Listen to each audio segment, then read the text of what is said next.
तो आ जाओ एक नए वीडियो में। हेलो गाइस, मैं हूं सागर, आप लोग का अपने इस चैनल आज देखने लगे स्वागत है।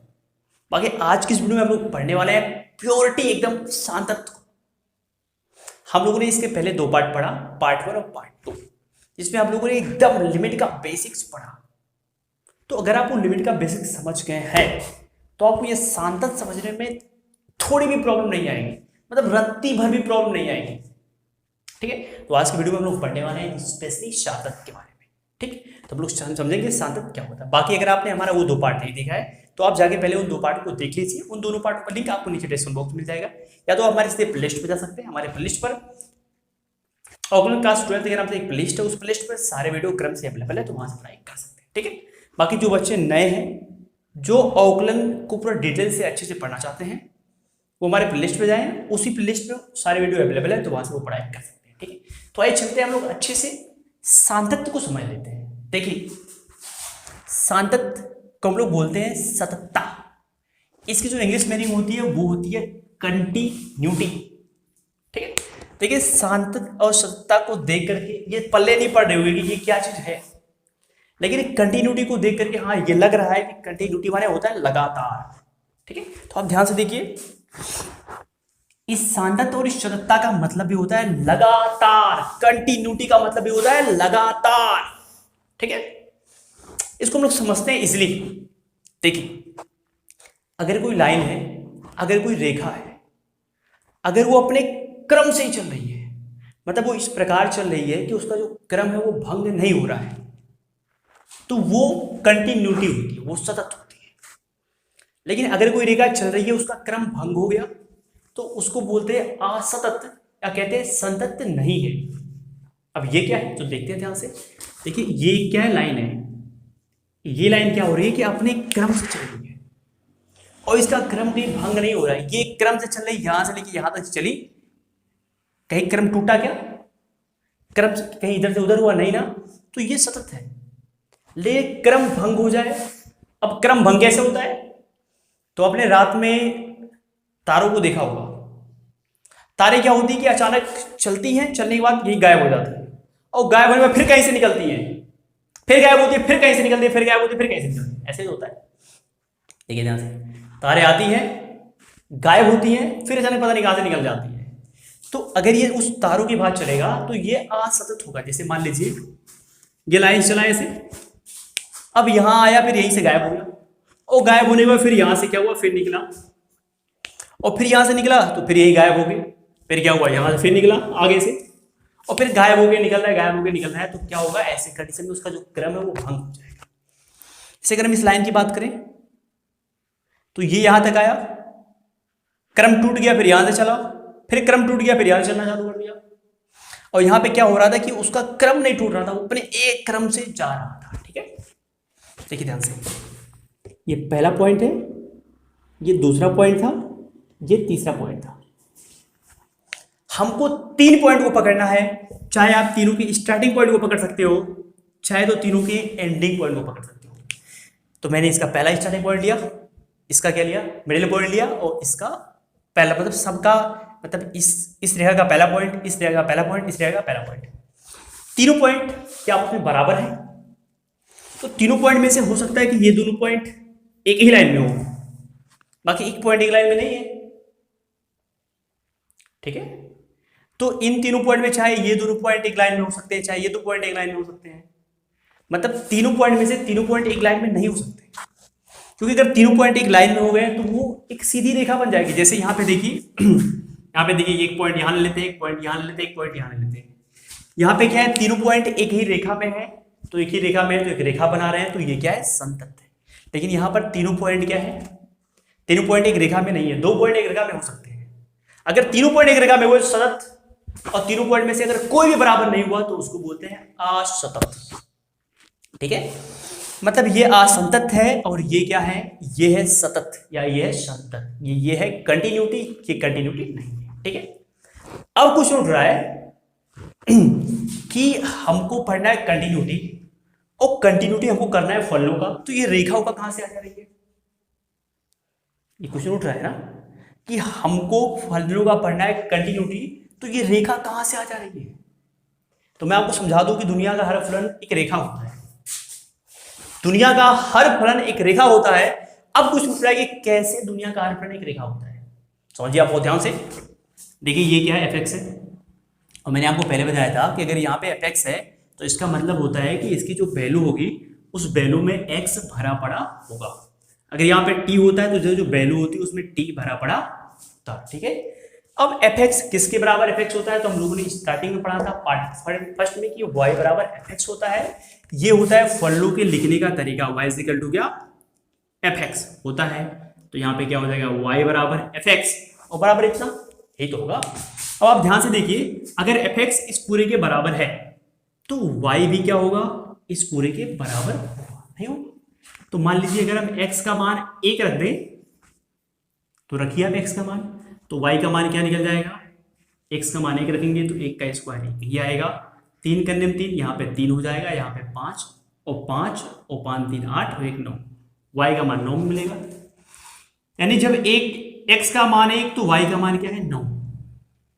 अब x का मान अगर हम 2 रख दें तो y का मान क्या मिलेगा, ध्यान से आप देखिए, x का मान क्या है 2, तो 2 दुनाए क्या हो जाएगा 4, 3 दुनाए 6 और 5, 6 4 10 और 5 15, y की वैल्यू 15। यानी अगर x की वैल्यू 2 तो y की वैल्यू क्या आ गई, 15 आ गई।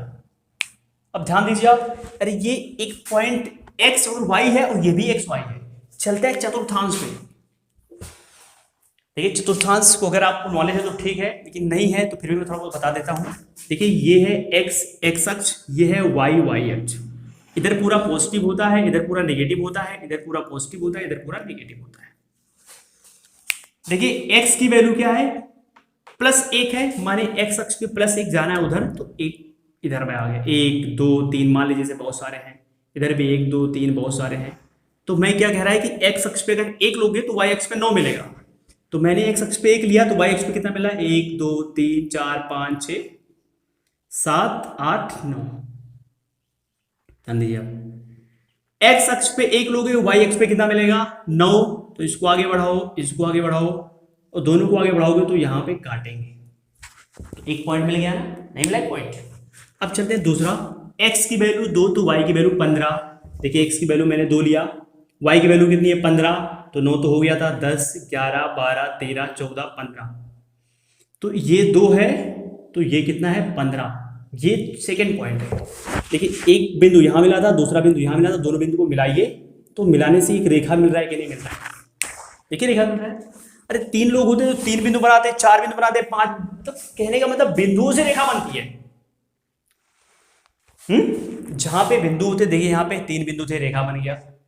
मतलब जहां पे बिंदु वहीं पे क्या, एक से अधिक बिंदु होंगे तो वहां पे रेखा बन जाएगा। और हम लोग जानते हैं कि एक्स वाई क्या करते हैं, एक्स वाई बिंदु होते हैं चतुर्थांश में। तो चतुर्थांश में अगर बिंदु है तो फल नहीं, तो समझिए आप एक्स वाई क्या है, बिंदु है। एक्स वाई कहां से मिल रहा है, फलों से मिल रहा है। इसका मतलब दुनिया की हर फलन क्या होती है, एक रेखा होती है। इसलिए हम लोगों ने शांत में मैं आपको बताया कि अगर कोई रेखा एक सीधी रेखा में है, क्रम उसका भंग नहीं हो रहा है, तो उसको बोलते हैं शांतत्व। और अगर उसका क्रम भंग हो जा रहा है तो उसको बोलते हैं अशांतत्व। ठीक है, अब चलते हैं हम लोग शांतत्व को और अशांतत्व को अच्छे से समझते हैं। मैं आपको बताऊंगा कि शांतत्व से रिलेटेड कैसे कोई क्वेश्चन परीक्षा में पूछता है या बोर्ड परीक्षा में पूछता है। ठीक है, देखिए होता क्या है, कहता है fx बराबर इतना। fx माने क्या, fx एक फलन है और कहता है कि fx बराबर इतना। तो बताइए कि ये फलन x बराबर 1 पे क्या संतत है, क्या सतत है कि असतत है, मतलब संतत है कि असंतत है। समझिए आप, फलन की वैल्यू दी रही है, कहेगी फलन इतना बराबर x, इतने फलन है और क्या x बराबर 1 पर संतत है, तो संतत रहेगा तो वो कह देना हाँ, और नहीं रहेगा तो आपको कह देना ना। अब कुछ उठ रहा है कि आप पहचानोगे कैसे कि ये संतत है और ये असंतत है। ठीक है, तो यहां पे मैं आपको बताऊंगा कि आप पहचानोगे कैसे। तो पहले आप बहुत ध्यान से देखिए, अगर मान लीजिए यहां पे एक पॉइंट है ना, एक पॉइंट है कि नहीं, इसे मान लीजिए एक पॉइंट है, तो कह रहा है कि इस पॉइंट पे बताइए कि ये फलन संतत है कि असंतत है। अब मान लीजिए ये पॉइंट क्या, x बराबर 1, ये बराबर ये पॉइंट मान लीजिए यही पॉइंट है, तो कह रहा है बताइए इस पॉइंट में संतत है कि असंतत है। अब हम लोग जानते हैं कि एक पॉइंट पर तो रेखा बनती नहीं है, रेखा बनाने के लिए कम से कम 3 पॉइंट या 2 पॉइंट चाहिए, 2 पॉइंट कम से कम चाहिए। तो एक काम करते हैं कि इसके जस्ट पहले एक पॉइंट ले लेते हैं, इसके जस्ट एक बाद पॉइंट ले लेते हैं। एक पॉइंट ऑलरेडी है, ये एक पॉइंट दिया है, तो इसके पहले पॉइंट निकाल लेते हैं, इसके बाद एक पॉइंट निकाल लेते हैं। अगर तीनों पॉइंट आपस में बराबर है, इसका मतलब रेखा एक सीधी रेखा पे होगी, उसका क्रम भंग नहीं हो रहा है, तो वो संतत है। तो इसके पहले एक पॉइंट निकाल ले रहे हैं और इसके जस्ट बाद एक पॉइंट निकाल ले रहे हैं। समझिए, अब ये पॉइंट तो दिया है, ये पॉइंट क्या है, x बराबर 1। ये पॉइंट दिया है, इस पॉइंट के पहले एक पॉइंट निकालेंगे, इस पॉइंट के बाद में एक पॉइंट निकालेंगे, और इस पॉइंट के पहले पॉइंट निकालने के लिए हम इसी पॉइंट का सहारा लेंगे, मतलब इसी का सहारा लेंगे। इसके जस्ट बाद एक पॉइंट निकालने के लिए फिर हम क्या करेंगे, इसी का सहारा देंगे।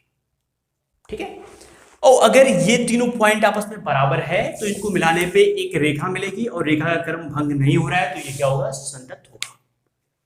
तो आइए चलते हैं, सबसे पहले हम इस पॉइंट की वैल्यू निकालते हैं, फिर इसके पहले की वैल्यू निकालते हैं, फिर इसके बाद की वैल्यू निकालते हैं। ठीक है, तो आइए देखते हैं, बहुत ध्यान से आप देखिए fx बराबर क्या है, तो fx बराबर है x² प्लस 3x प्लस क्या है 5।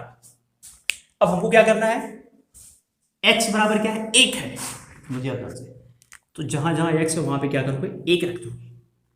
तो ध्यान से आप देखिए, f x के साथ में रख दिया 1, तो यहाँ पे x की वैल्यू क्या होगी, 1, यहाँ पे स्क्वायर है प्लस 3 गुणे x की वैल्यू 1 है प्लस 5, यहाँ पर 1 का स्क्वायर करेंगे तो 1 ही आएगा, 3 करने में कितना आएगा 3, और प्लस कितना हो जाएगा 5, और जोड़ेंगे तो 5 3 8 12 कितना आएगा 9 आएगा।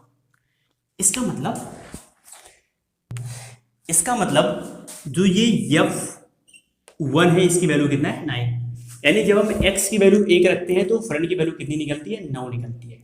यानी यहाँ पर क्या है, फ्रंट की वैल्यू 9 है, तो अगर फ्रंट की वैल्यू यहाँ भी 9 हो गई, यहाँ भी 9 हो गई, तो काम बच जाएगा। ठीक है, तो आइए चलते हैं, निकालते हैं इसके पहले की वैल्यू, उसके बाद की वैल्यू। ध्यान से आप देखिए, इसके पहले की जो वैल्यू निकालते हैं उसको आप बोलते हैं LHL, इसकी जो बाद की वैल्यू निकालते हैं इसको बोलते हैं RHL, इसको बोलते हैं लेफ्ट हैंड लिमिट, इसको बोलते हैं right hand limit. Left hand limit जैसे हम लोग पढ़ते थे LHS RHS, वैसे यहाँ पे RHL और LHL है। लेफ्ट हैंड लिमिट और राइट हैंड क्या होता है, लिमिट। तो पहले इसको निकालेंगे, तो पहले आप समझिए, पहले हम लिमिट के रूप में लिख लेते हैं। देखिए हम लोग जानते हैं कि लिमिट कैसे लिखते हैं, तो देखिए सिंपली मैं आपको बता दे रहा हूँ, लिमिट लिखने के लिए यहाँ पे लिखते हैं लिमिट, यहाँ पे फलन होता है और x टेंस टू जो पॉइंट होता है वो यहाँ पे लिखा होता है। ठीक है, तो लिमिट को ये लिखने का तरीका होता है, तो मैं यहाँ पे लिख दे रहा हूँ कि फलन को लिमिट के रूप में लिखने पर, लिमिट के रूप में लिखने पर, तो जब आप फलन को लिमिट के रूप में लिखोगे तो ये हो जाएगा लिमिट, नहीं हो जाएगा, x टेंस टू पॉइंट क्या है, पॉइंट क्या है, 1 है कि नहीं, अरे पॉइंट 1 ही तो है, तो पॉइंट 1 है। यहाँ पे fx, यहाँ पे फलन होता है, तो फलन की वैल्यू क्या है, ये है x² प्लस 3x और प्लस 5। ठीक है, तो ये दिया हुआ है लिमिट। अब क्वेश्चन उठ रहा है कि इसी लिमिट से हम निकालेंगे LHL और इसी लिमिट से निकालेंगे हम लोग RHL। ठीक है, अब देखिए LHL कैसे निकालते हैं, तो LHL निकालने के लिए देखिए बहुत दिमाग लगाइए आप। LHL निकालने के लिए आपको इस एक में से कुछ घटाना पड़ेगा ना, तभी तो ये आएगा, क्योंकि आपको बैक में आना है। अगर आप चाहते हैं कि आप RHL निकालिए तो क्या करना पड़ेगा, आपको आगे जाना पड़ेगा, और आगे जाने के लिए आपको एक में कुछ जोड़ना पड़ेगा, यानी ये निकालने के लिए जोड़ना पड़ेगा, ये निकालने के लिए घटाना पड़ेगा। ठीक है, तो पहले हम निकाल लेते हैं RHL। ध्यान से देखिए, स्पेस तो नहीं है, निकालते हैं LHL। सिंपली इस पूरे को लिखेंगे, लिमिट x² प्लस 3x और प्लस क्या 5, यहाँ पे x टेंस टू क्या है 1 है, लेकिन हमको निकालना है LHL, तो उसी एक में से कुछ घटाना पड़ेगा, तो इसी एक में से हम कुछ घटा ले रहे हैं, मान लेते हैं h घटा लिए। अब जैसे घटाएंगे h तो निकल जाएगा RHL, अगर कुछ जोड़े होते तो निकल जाता RHL। ठीक है, अब ध्यान से आप देखिए इसके बाद क्या होता है, तो इसके बाद की जो स्टेप होती है लिखते हैं लिमिट। ध्यान से आप देखिए, अगर मैंने आपको बताया था कि जो x की वैल्यू है वो 1 है, अगर आप इसमें से कुछ घटा दे रहे हो तो इसके मान में परिवर्तन नहीं हो जाएगा। x सोच के बैठा है कि मेरी वैल्यू 1 है, उसमें कुछ घटाए बैठे हो, x को प्रॉब्लम होगी ना, तो इसका मतलब ये हुआ कि जिसको मैं घटाया हूं कुछ नहीं है, 0 है, मतलब लगभग 0 के बराबर नगण्य है। तो कह सकते हो h टेंस टू 0, ठीक है। अब अगर ये 0 है तो इसमें कोई परिवर्तन नहीं होगा, ठीक है। अब इतना लिखने के बाद क्या करते हैं कि जहां जहां पे x है उसके स्थान पे इसको लिख देते हैं। तो लिखिए x के स्थान पे क्या हो जाएगा 1 माइनस एच, 1 माइनस एच का होल स्क्वायर, यहां पे प्लस, तो प्लस 3, x की वैल्यू क्या है 1 माइनस एच और प्लस 5, ठीक है। अब इसको सॉल्व करते हैं, सॉल्व करने के बाद इसकी वैल्यू रखते हैं। तो आइए सॉल्व कर लेते हैं। देखिए ध्यान से आप, लिमिट h टेंड्स टू 0, यह a माइनस बी का होल स्क्वायर क्या होता है a square plus b square minus 2ab। तो a स्क्वायर माने क्या, 1 का स्क्वायर करोगे तो 1 ही आएगा, प्लस b का स्क्वायर माने h का स्क्वायर करोगे तो h स्क्वायर आएगा, और माइनस 2ab, तो 2a माने 1, b माने h, तो 2 गुणे 1 गुणे h आएगा 2h, ठीक है। प्लस 3 करने में कितना 3, माइनस प्लस का हो जाएगा माइनस, और 3 गुणे h क्या आएगा, आएगा 3h, और यहाँ पे क्या है प्लस 5, तो यहाँ पे क्या हो जाएगा प्लस 5, ठीक है। इतना समझ में आ रहा है आपको? तो चलते आगे देखते हैं। देखिए आप ध्यान से, अब तो मैंने सॉल्व कर लिया। अब सॉल्व करने के बाद क्या करते हैं, डायरेक्ट वैल्यू रखते हैं। तो रखते हैं डायरेक्ट वैल्यू, क्या लिखेंगे h बराबर 0 रखने पर, रखोगे तो यहाँ पे क्या हो जाएगा 1, प्लस h की वैल्यू 0 है तो 0 का स्क्वायर, माइनस 2 गुणे h की वैल्यू क्या है 0, माइनस 3, सॉरी प्लस 3, यहाँ पे माइनस 3h, तो h की वैल्यू क्या है 0 और प्लस क्या है 5। यहाँ पे देखिए 1 है, ये पूरा 0 है, गायब हो जाएगा, 2 0 में 0 ही आएगा, प्लस 3 है, यहाँ पे जो गुणा करोगे तो 0 ही आएगा, और प्लस 5। देखिए 5 3 8 1 9, बाकी 0 तो हटा देते हैं। देखिए आ गया 9, समझिए आप, मैंने LHL का मान निकाला 9 आया। अब क्या करेंगे RSL का मान निकालेंगे, अगर वो भी 9 आ गया तो कहोगे फलन क्या है संतत है, और तीनों में से अगर एक भी बराबर नहीं आया तो कहोगे क्या है फलन असंतत है, ठीक है। तो आइए चलते हैं, निकालते हैं RSL की वैल्यू। देखिए RSL की वैल्यू कैसे निकालते हैं तो बहुत ध्यान से आप देखिएगा। अगर आप RSL की वैल्यू निकालना चाहते हो तो क्या करोगे, एक में जोड़ना पड़ेगा। तो पहले लिख लेते हैं फलन को, फलन क्या था यही था, देखिए लेते हैं RHL, और ये क्या है लिमिट x टेंस टू 1, और ये पूरा क्या है, तो पूरा है x स्क्वायर प्लस 3x और प्लस क्या है 5। अब देखिए मैंने यहाँ पे अगर RHL लिख दिया तो क्या करेंगे, जो पॉइंट है उस पॉइंट में कुछ जोड़ेंगे। तो क्या जोड़ेंगे, जोड़ देंगे h। देखिए यहाँ पे मैंने h घटाया था, यहाँ पे मैंने। अब इतना करने के बाद तुरंत क्या करते हो, आप जोड़ रहे हो, इसका मतलब एक x की वैल्यू 1 है, उसमें कुछ जोड़ रहे हो तो x को प्रॉब्लम होगी, तो प्रॉब्लम मत होने दो उसको, x की वैल्यू h की वैल्यू 0 कर दो, ठीक है।